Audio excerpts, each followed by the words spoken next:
प्लेटो का न्याय क्यों इतना प्रसिद्ध है? उसकी क्या विशेषताएं हैं? प्लेटो के विचार ज्योमेट्री और यूनिवर्स के बारे में क्या हैं? क्या हैं उनके सबसे बड़े आइडियाज और उनका क्रिटिसिज्म यानी कि आलोचना क्यों की जाती है? आज इस वीडियो में हम ये सारे टॉपिक्स कवर करेंगे। तो दोस्तों, मैं आपका स्वागत करती हूँ मेरे channel discover study with me Preeti Bora के साथ। तो दोस्तों, मैंने इंजीनियरिंग के बाद पॉलिटिकल साइंस में पोस्ट ग्रेजुएशन किया। मैं as an assistant professor under UGC NET qualified हूँ 2019 में, और मैं करियर काउंसलिंग देती हूँ। तो दोस्तों, आप अपनी सारी क्वेरीज मुझसे पूछ सकते हैं सोशल मीडिया प्लेटफॉर्म्स के थ्रू, जो मैंने इस वीडियो के डिस्क्रिप्शन में मेंशन कर रखे हैं। तो चलिए दोस्तों, प्लेटो के आइडिया जस्टिस से स्टार्ट करते हैं।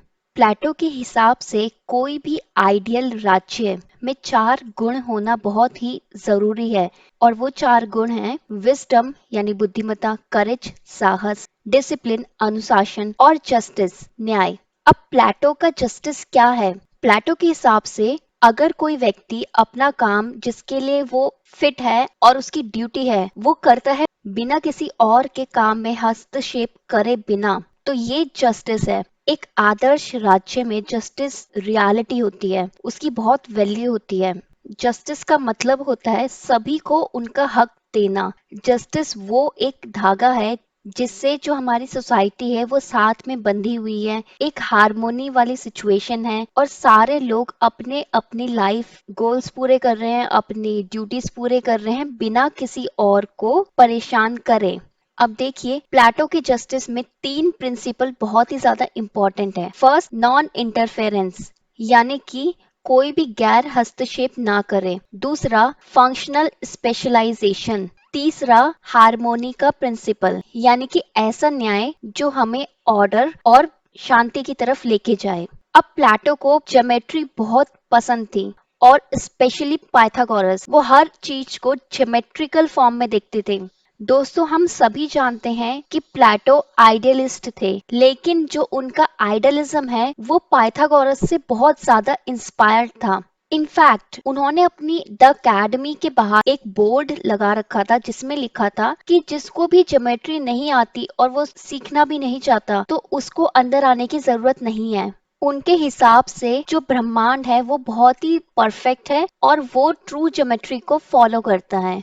सब चीज परमाणुओं से बनी हुई है, यानी कि एटम से बनी हुई है। यूनिवर्स के अपने परफेक्ट रूल्स हैं, और हर एक एलिमेंट क्रिएट करने का परफेक्ट तरीका है।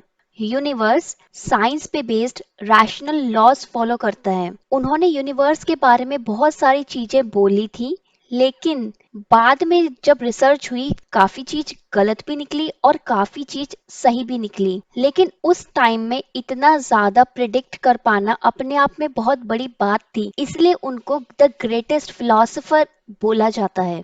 अब ग्रेटेस्ट फिलोसोफर के आइडियाज भी बहुत ग्रेट होते हैं। चलिए एक नजर डाल देते हैं उनके आइडियाज पे। सबसे पहला, थिंक मोर, यानी कि ज्यादा सोचें। अगर हम ज्यादा सोचते हैं तो हम तर्क वितर्क करने की क्षमता बना लेते हैं, हमें अपने आसपास की चीजों का पता चलता है, हम रैशनल बीइंग बन जाते हैं, और इस तरीके से हमारी पर्सनल डेवलपमेंट होती है। दूसरा, रिफॉर्म सोसाइटी। उनका मानना था कि हर किसी को एक गोल की तरफ भागना चाहिए, और वो है यूडाइमोनिया, मतलब एक अच्छी जिंदगी और अच्छी सोसाइटी बनाने के लिए क्या चीजें जरूरी हैं, उसमें सभी को अपना कंट्रीब्यूशन करना चाहिए।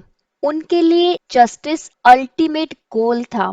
Decode the message of beauty. उनका मानना था कि जो भी सुंदर वस्तु है वो इतनी आकर्षक क्यों है, क्योंकि उसमें परफेक्शन है, उसमें क्वालिटीज हैं, इसलिए हमें उस परफेक्शन की तरफ भागना चाहिए। इससे हम हमेशा आगे बढ़ेंगे और अपने आप में इम्प्रूवमेंट हमें नजर आएगी। और ये कोट उनका इंस्पायर था उनके ग्रेटेस्ट आइडिया जो मैंने लास्ट वीडियो में कवर किया है, द फॉर्म से। Next, let your lover change you. उनका मानना था कि जो हमारे पार्टनर हैं, अगर वो हमें हमारी कमियां सुधारने में मदद करते हैं तो इसमें कोई बुराई नहीं है, बल्कि ये हमारी प्रोग्रेस का, हमारे विकास का एक महत्वपूर्ण हिस्सा है।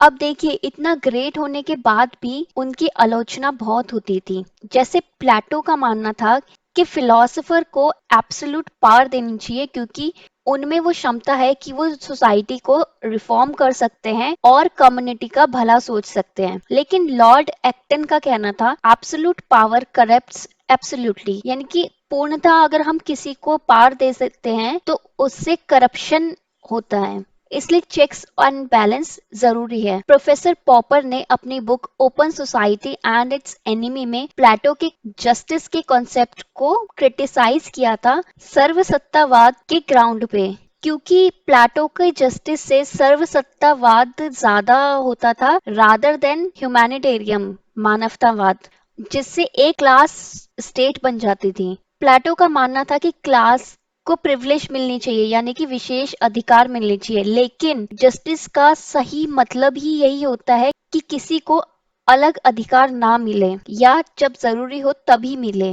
प्लेटो के हिसाब से जो इंडिविजुअल है वो मात्र एक जरिया है और जो स्टेट है, राज्य है, वो अपने आप में एक एंड है, एक गोल है। प्लेटो के हिसाब से जो इंडिविजुअल है वो स्टेट के लिए यानी कि राज्य के लिए ही एग्जिस्ट करते हैं, जो कि सच नहीं है। इसलिए ये उनका कॉन्सेप्ट बहुत ही ज्यादा क्रिटिसाइज किया जाता है। तो दोस्तों आज की वीडियो में इतना ही। देखिए दोस्तों, अगर आपको वीडियोस अच्छी लगती है तो प्लीज उसे लाइक जरूर करो, उसमें कमेंट जरूर करो, चैनल को सब्सक्राइब करो और शेयर करो। तो दोस्तों मैं मिलती हूँ आपसे नेक्स्ट वीडियो में, तब तक के लिए bye bye, take care and have a nice day.